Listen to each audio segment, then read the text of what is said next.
inflammatory. So I was on Twitter and I saw this meme here.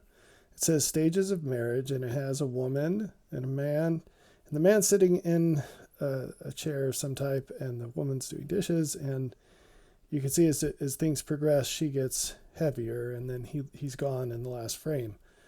And I want to use this as a specific example, not of gender issues, but as an example of what I call the plague of inconsistency. So to be inconsistent is to hold to examples of a principle in some cases, but to throw that out in others. So it's another way of saying that you're unprincipled. And when you're unprincipled, it means you live according to a principle in certain situations, but not in others. This is a real problem today. It's enormous.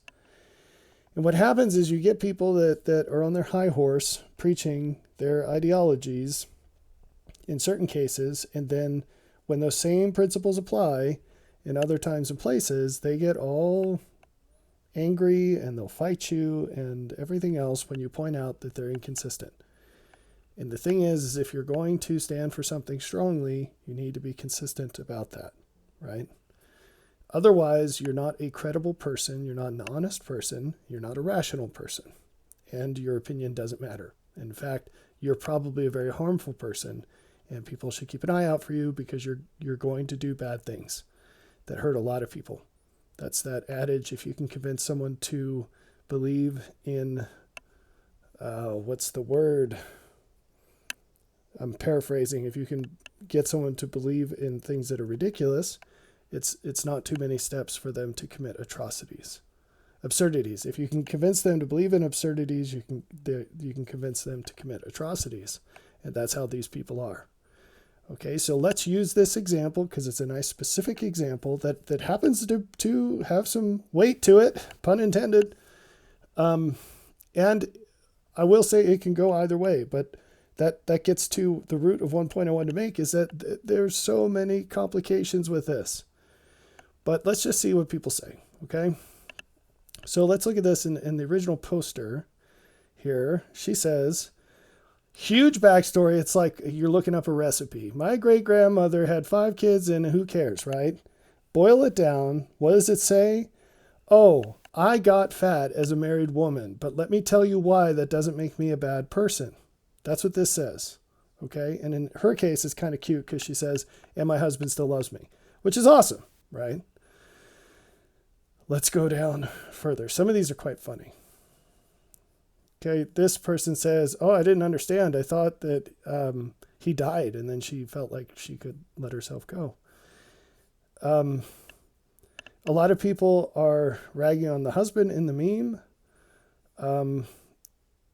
This one is interesting. We'll drill down on this. There's truth in the fact that bodies change. Typically, both of them do, not just the woman's. Also, the older you get, the more a fit body is the result of effort. When young, you get a hot bod for free. Well, that's totally true. Okay, well, what's this glossing over? And a lot of these other comments also gloss over it because, like this one says, the men get fat too. Yes, they do. Statistically, it's very sad. Okay, but what are we talking about here that's not expressed because, it's a meme. It's not like a scientific study or crazy amounts of detail here. There's not timeline, right? Questions include, how long does this transition take? And then this exposes all sorts of details. Did you know that women max out on estrogen around 22, 24? That's the window. And thereafter, sometime after that, so 24 onward, they're in decline. Do you know when a man maxes out on his testosterone, he starts the decline? On average, 38. That's why as men get older, even into their 30s, they'll get a thicker beard because they're still increasing in that.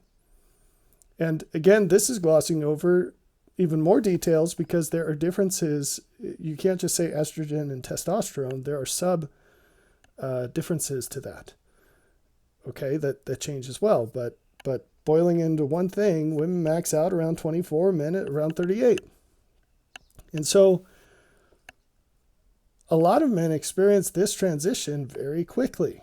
And it is true that men gain weight over time, but women tend to gain weight a lot faster because their decline starts earlier. Women mature faster than men physically, and they start declining physically before men. Okay? And the peak period for men is also longer. Okay? That's just the way it works. So, you gloss over all these details with this, but it's a great example of inconsistency. Because people make all these excuses for the women gaining weight here, and you'll see them like, here's a good one actually that I agreed with, that I think was still in this post. This lady said, I think it's weird that the sex that bears children and runs mostly on estrogen is the one that gets demonized for weight, and not the sex that has it on easy mode with testosterone, yet still manages to be just as overweight as women. And I said, excellent point. I couldn't agree more with her, right? Because it is easier to stay trim when your veins are coursing with testosterone. But here's the inconsistency, is that in general, women will play this card when it is to their advantage. And when it's their disadvantage, they pretend it doesn't exist. The truth is, men and women are different. They're different. And some of those differences are beneficial, and some of those differences are detrimental. And you have to be honest about both, or problems ensue. So let's keep going on this, because we'll point out more of these inconsistencies. You get people who are like, oh, how dare men assume that women are never going to change? Yeah, again, I totally agree. This one's ridiculous. Maybe we'll point that out because it takes it to the extreme. I totally agree, but here's the question.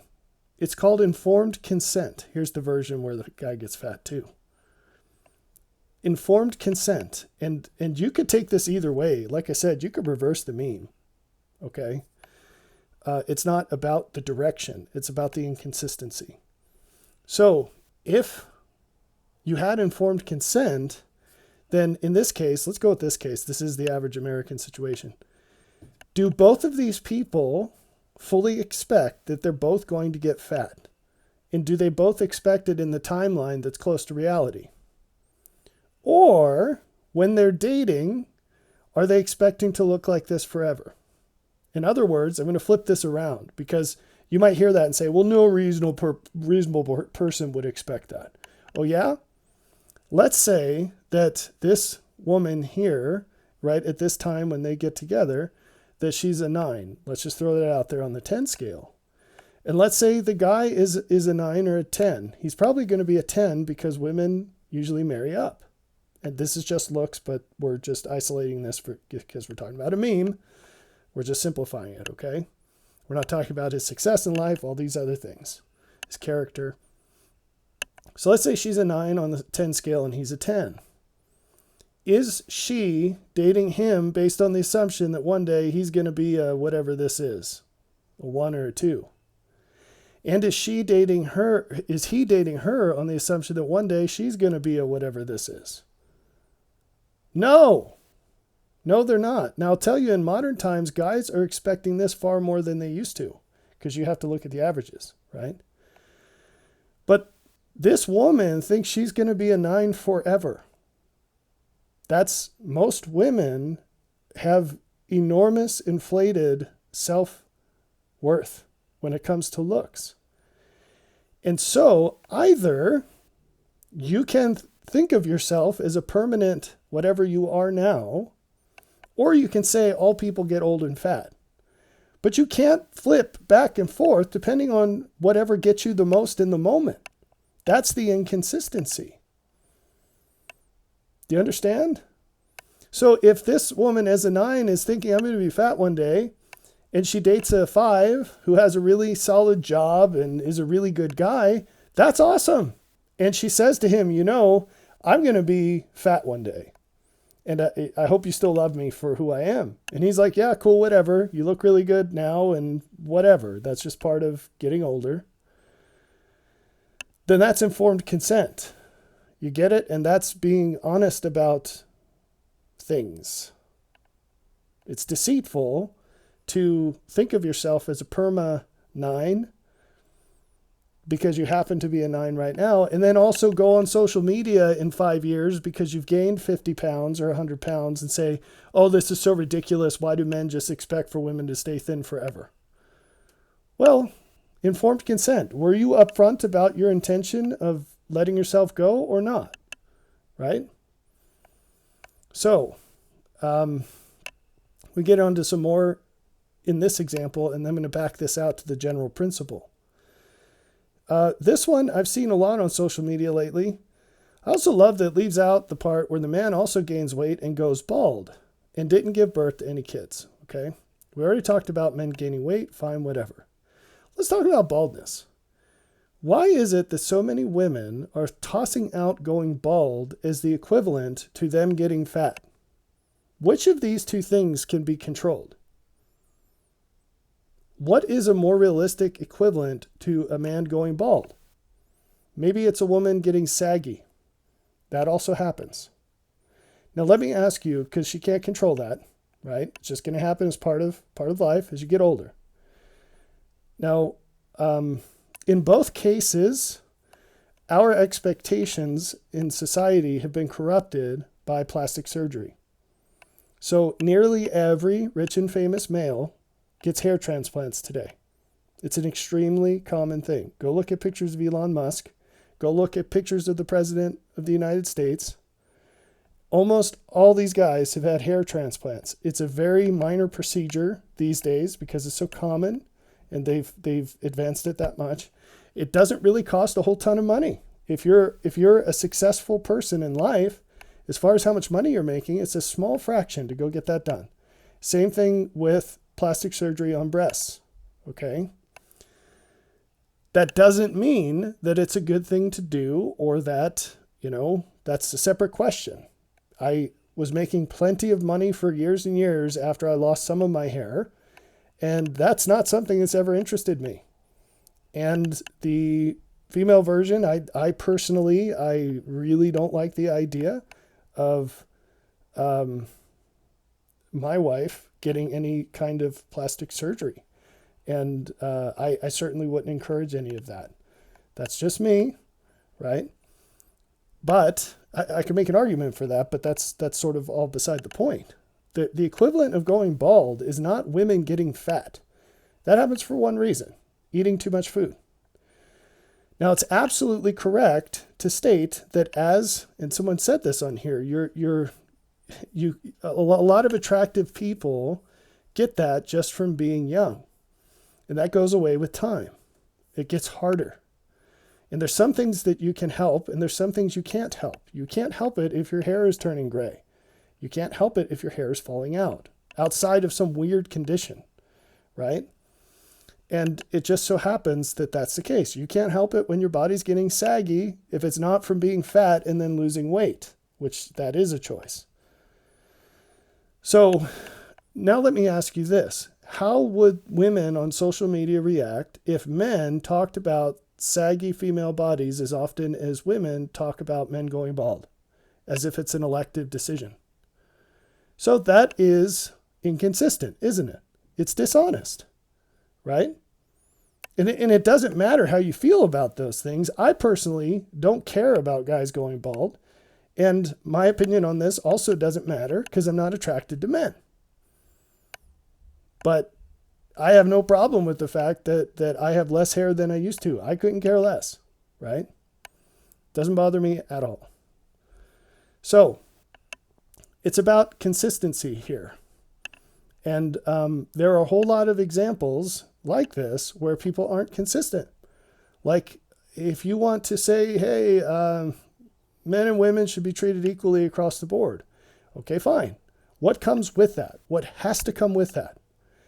Equal health expenses, equal tax expenditures, equal draft. All those things have to come with it. Did you know that on average, women do not pay taxes? Men pay way more than they get. On average, women don't pay more than they get. They are net takers as a gender. Is that fair? What about the draft? Is that fair?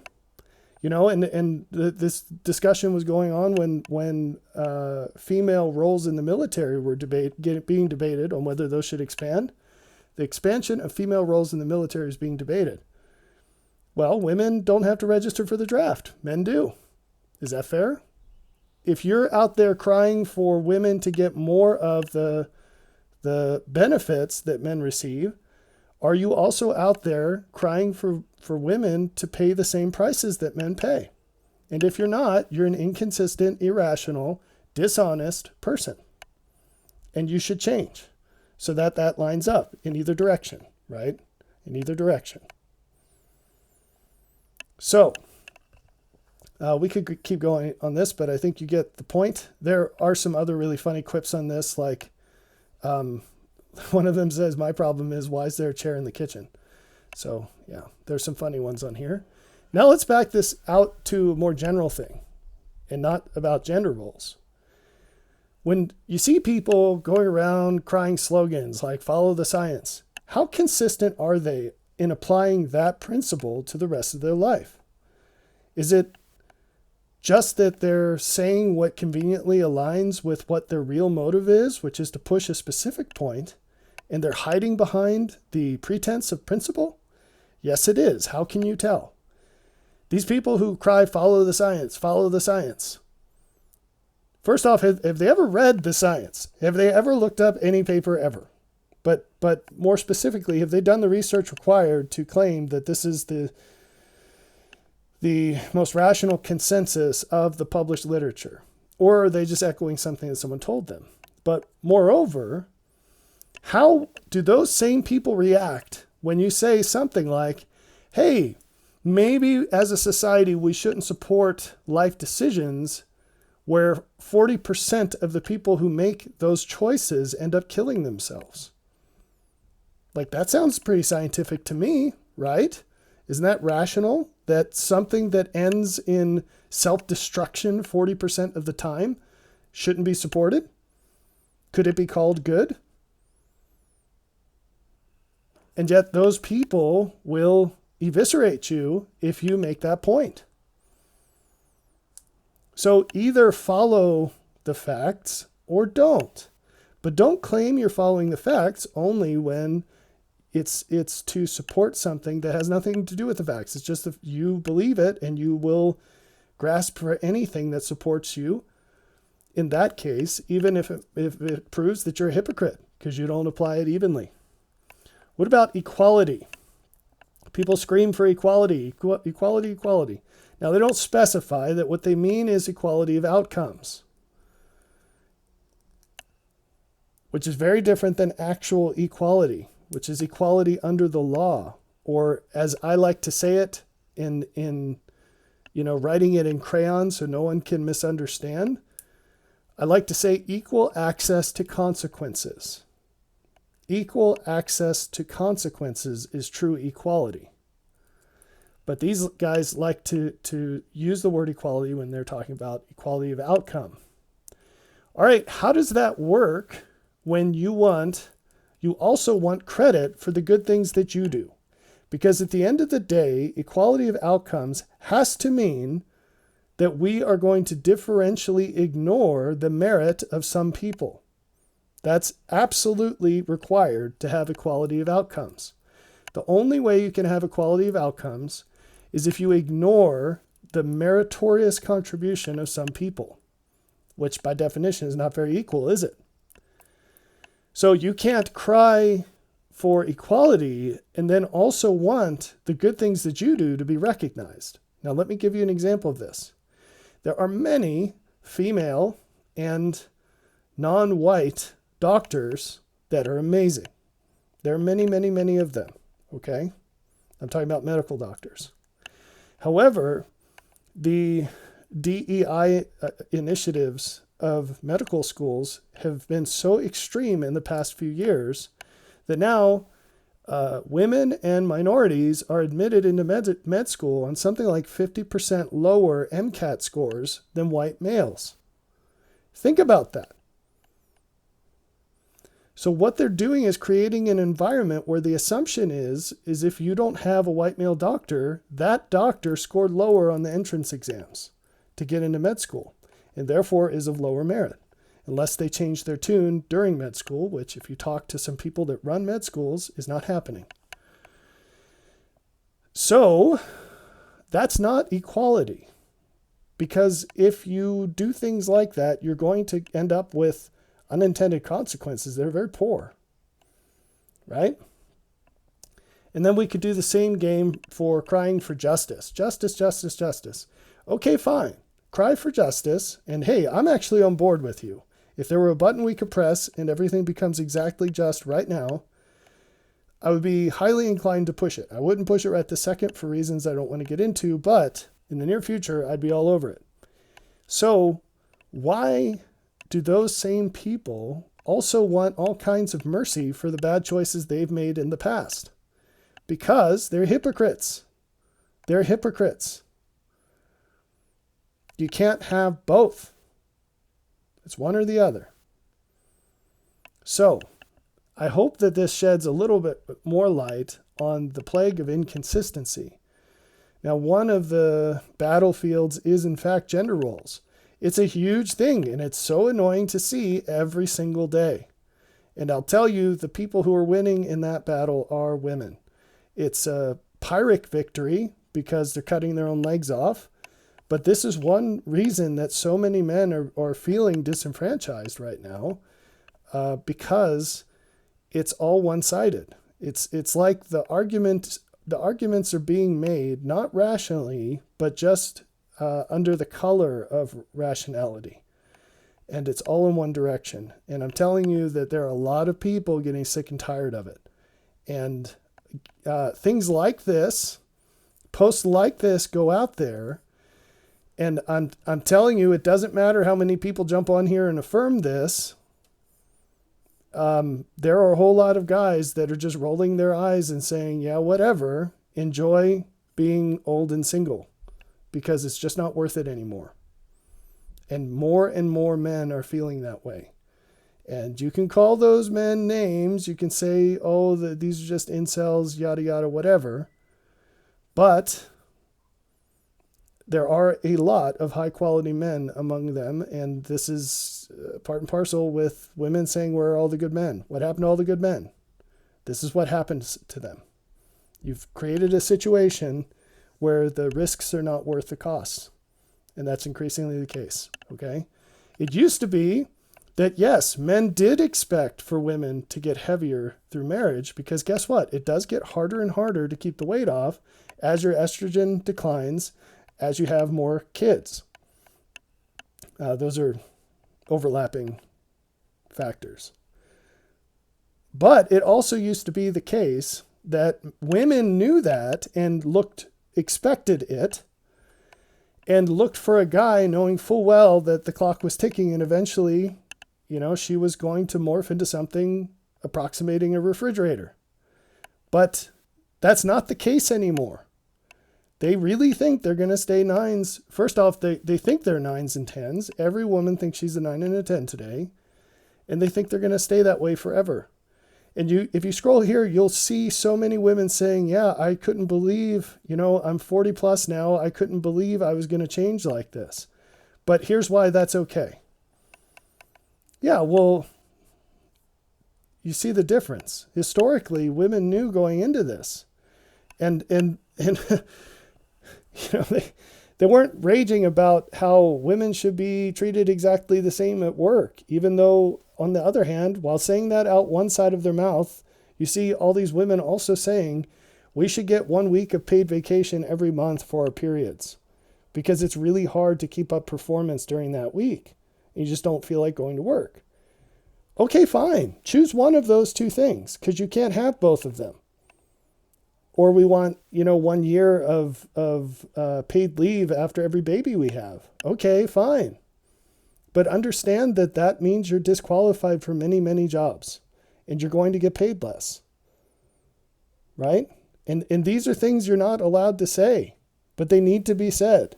And because no one's saying them, that's why the Overton window keeps shifting. And we've got this plague of inconsistency and these crazy people running around, men and women, with crazy ideas that clearly are self-contradictory. Clearly.